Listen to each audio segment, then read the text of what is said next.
No one hates Star Wars more than the people who are behind it. Kathleen Kennedy knows nothing about Star Wars, and Bob Iger is a suit that knows absolutely nothing about movies or their fans, besides the amount of money that goes into said movies.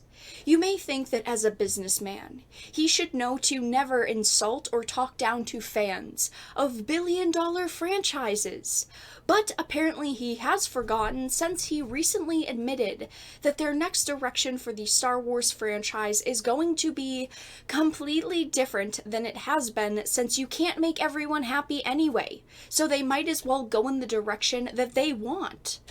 I don't know if that is the best thing to do, Bob. I am not a businesswoman, but I think when more people dislike what you are doing now than how movies previously were done, you should take a look at the fine details and figure out what isn't working so your sales go up instead of down. But hey, what do I know?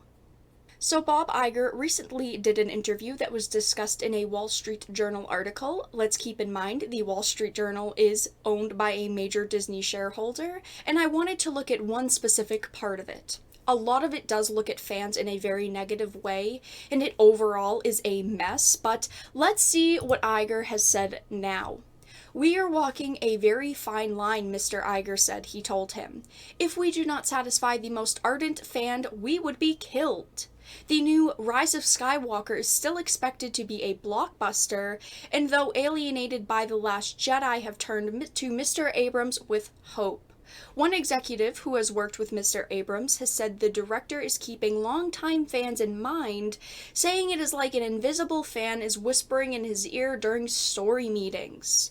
Following the conclusion of the Skywalker trilogy this month, Mr. Iger said he wants the next set of movies to be more accessible to common moviegoers, unburdened by decades of Star Wars memories.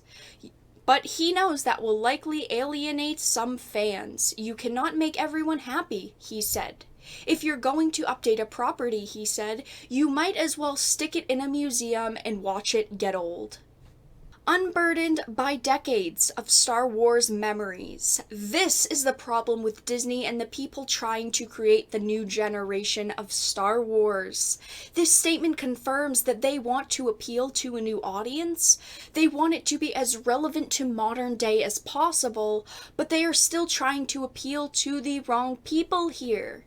Yes, it is very important that they modernize the movies a little bit, that they seem more groundbreaking than the last, but it is also very important to keep that delicately balanced with what Star Wars started as, and they need to balance reinventing the movies with nostalgia. Nostalgia is what sells movies and what sells tickets and what makes people excited to see the next installment into the franchise. They are trying to make it so normal moviegoers can watch the movies without being burdened by decades of memories, yet that audience that loved previous movies and remembers those memories and those moments is the audience that you are losing, and that is why your sales are declining, and that is why The Rise of Skywalker has the lowest predicted sales of any of the new trilogy. Because you're going further and further away from what people loved and when it comes to Star Wars, and you're even admitting that you're trying to get as far away from those memories as possible. You can't expect people to feel nostalgia while watching their favorite Skywalker die. You cannot expect people to watch that and be excited for the next installment. Disney has killed off every nostalgic character, and they realized that mistake too late, which is why they're bringing Palpatine back. He is one of their last options, and their predicted sales for The Rise of Skywalker are still low and still the lowest in the new trilogy. Hey Iger, if you want something that is unburdened by memories, why don't you just have someone go and write something that isn't Star Wars? You're part of a billion-dollar company. Just make a new IP, get some good writers and directors, and there you go. This is so disrespectful. Him and many others that are working on Star Wars have no respect for the history of it. It has been fairly obvious that they don't care, and with each and every move and each and every statement that they make, that becomes more apparent. They obviously can't make everyone happy, and even I know that. But it's as if they are specifically trying to make as few people happy as possible. Cramming an agenda into a movie isn't what people want.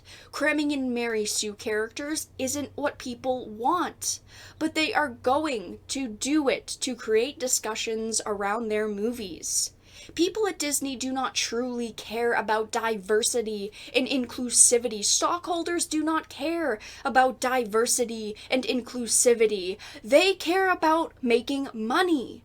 They believe that if people are talking about their movie or their IP, even if it is negative and you're having critics talk about it, it is still good for them. Not all press is good press, Disney, but that is all that I had to discuss today. If you enjoyed this video, please make sure to give it a like, and of course if you did not, make sure to give it a dislike. I appreciate your support either way. Please make sure to subscribe to the channel if you are not already, but I will talk to you all again in the next video really soon.